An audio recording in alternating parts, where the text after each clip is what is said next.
पुण्यातील येरवडामधील रामवाडी परिसरातील एक IT कंपनी. तिथे घडलं असं काय त्याचे आपण पहिले दृश्य पाहूया. धारधार चाकूने त्याने तिच्यावर हल्ला केला. ती कोसळून खाली पडली. आजूबाजूला जवळपास 40 ते 50 लोक उभे असतील, मात्र एकही जण पुढे आला नाही. आरोपी तिच्या बाजूबाजूला हातात चाकू घेऊन फेऱ्या मारतो आणि ती गर्दी फक्त तमाशा बघत राहते.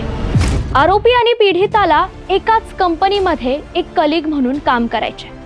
हे भयंकर प्रकरण डोळ्याने पाहत असलेले लोक कदाचित त्याच कंपनीतील कर्मचारी असतील. असं काय घडलं त्या दोघांमध्ये की तो वाद इतका पुढे गेला आणि त्या वादाचं रूपांतर या हत्यामध्ये झालं? नेमकं काय आहे हे संपूर्ण प्रकरण, त्याबद्दलचाच आजचा आपला क्राईम रिपोर्ट.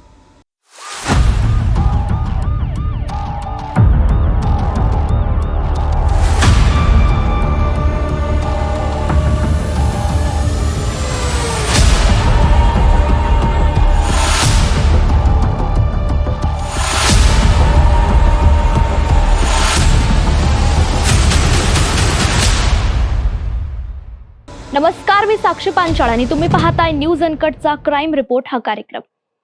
ही घटना जी घडली आहे ती समाजावरती एक प्रश्नचिन्ह निर्माण करेल अशी आहे.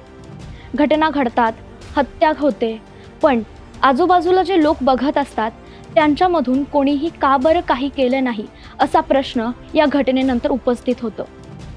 तो मुलगा शुभदाची हत्या करत असताना आजूबाजूला 50 ते 40 लोक उभे होते, पण या सर्वांमधून कोणीही पुढाकार घेतला नाही. संपूर्ण प्रकरण झालं बरं का, तरीही कोणीही त्याच्या हातातला तो चाकू पाहून कोणीही पुढाकार घेतला नाही. घटना घडते 7 जानेवारीला. दिवस मंगळवार होता. स्थळ पुण्यातील रामवाडीमधील एक IT कंपनी WNS म्हणून ही एक कॉल सेंटर कंपनी होती. आणि ही कंपनी कोणती छोटी मोठी कंपनी नाही, एक आंतरराष्ट्रीय कंपनी होती. या कंपनीमध्ये शुभदा नावाची मुलगी, शुभदा कोदारे, ही एक 28 वर्षीय मुलगी आहे.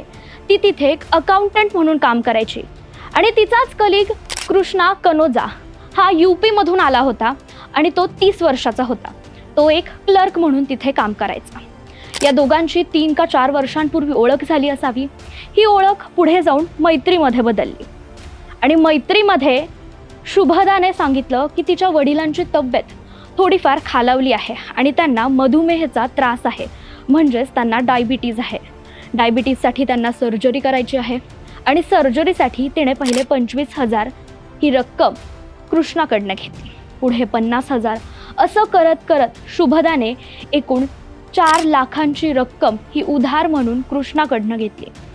वारंवार सतत पैशांची घेवाणदेवाण या दोघांमध्ये होत होती. एकदा कृष्णाला तिच्यावरती असं वाटलं की शुभदाला इतके पैसे का लागतात. शुभदा ही मूळ कराडची होती. कराडमधील चिपळूण या गावातील कृष्णा एका दिवशी विचारपूस करायला तिच्या घरी जातो आणि त्यावेळेस कृष्णाला जे समजतं, त्याच्या समोर जे दृश्य होतं ते दृश्य अगदी वेगळंच होतं. तिचे वडील अगदी ठणठणीत होते. तिच्या वडिलांना कोणत्याही प्रकारचा डायबिटीजचा, मधुमेहाचा त्रास नव्हता. तिचे वडील म्हटले की त्यांची कोणत्याही प्रकारची सर्जरी झाली नाही आणि कृष्णासमोर जे दृश्य उभं राहिलं त्याने त्याचा विश्वासघात झाला. तिचे वडील अगदी ठणठणीत होते. त्यांना मधुमेह म्हणजे डायबिटीजचा कोणत्याही प्रकारचा त्रास नव्हता. त्यांनी मागील काही दिवसांमध्ये कोणत्याही प्रकारची सर्जरी सुद्धा केली नव्हती. मग शुभदा कृष्णाकडून इतके पैसे वारंवार का घेत होती? काय केलं शुभदाने या सर्व पैशांचं? असे अनेक प्रश्न त्याच्या मनात आले.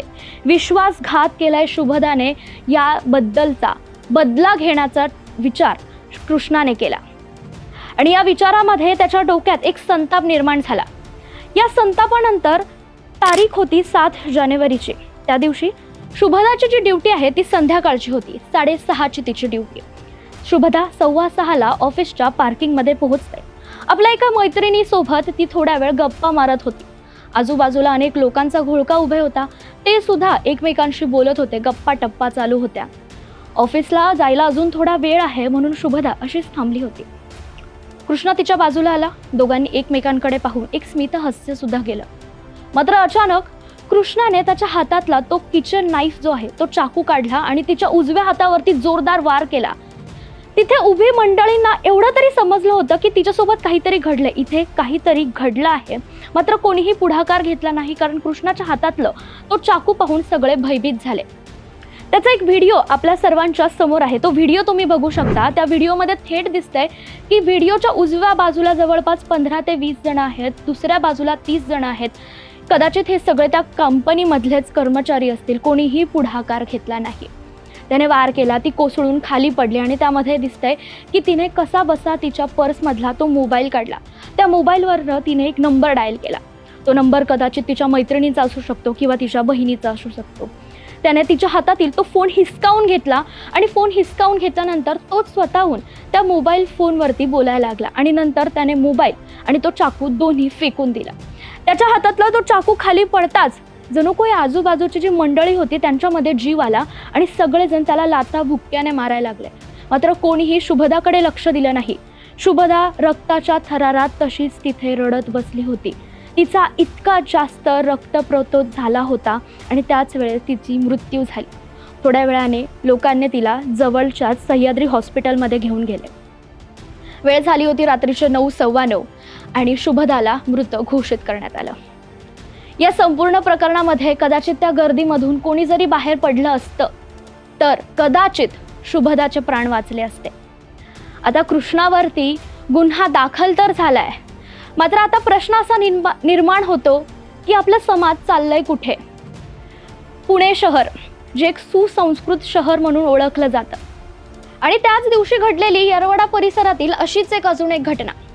त्या मुलाचं नाव आहे गणेश कसबे. 2021 मध्ये त्याच्यावरती हत्याचा गुन्हा दाखल करण्यात आला होता. त्यावेळेस तो येरवाडा पोलीस स्टेशनमध्ये होता आणि त्यावेळेस त्याच्यावरती हा हत्या जो आहे तो नोंदवला गेल्यानंतर 2021 पासून ते 2025च्या 7 जानेवारीपर्यंत तो येरवडा जेलमध्ये होता. 7 तारखेला त्याला जामीन मंजूर झाला आणि तो जेल बाहेर आला. आता होतं काय तर गणेश कसबे आणि त्याचे 50 ते 60 चेले सर्वजण त्या एरियामध्ये त्या परिसरामध्ये एक धिंड काढतात आणि त्या धिंडात म्हणतात काय की आपले बॉस परत आले, अपना भाई वापस आ गया असं म्हणत हा गणेश कसबे एका आलिशान कारमध्ये सनरूफ जे असतं तिथून एखादा सेलिब्रिटी आपल्या चाहत्यांना कसं हातवारे करतो अगदी त्याच प्रकारे गणेश कसबे करत होता. काय त्याची ही दहशत, काय घडतंय पुण्यामध्ये, या सर्वांवरून असा प्रश्न माझ्या समोर येतोय की पुणे तिथे काय उणे, यापेक्षा पुणे तिथे फक्त गुन्हेच का.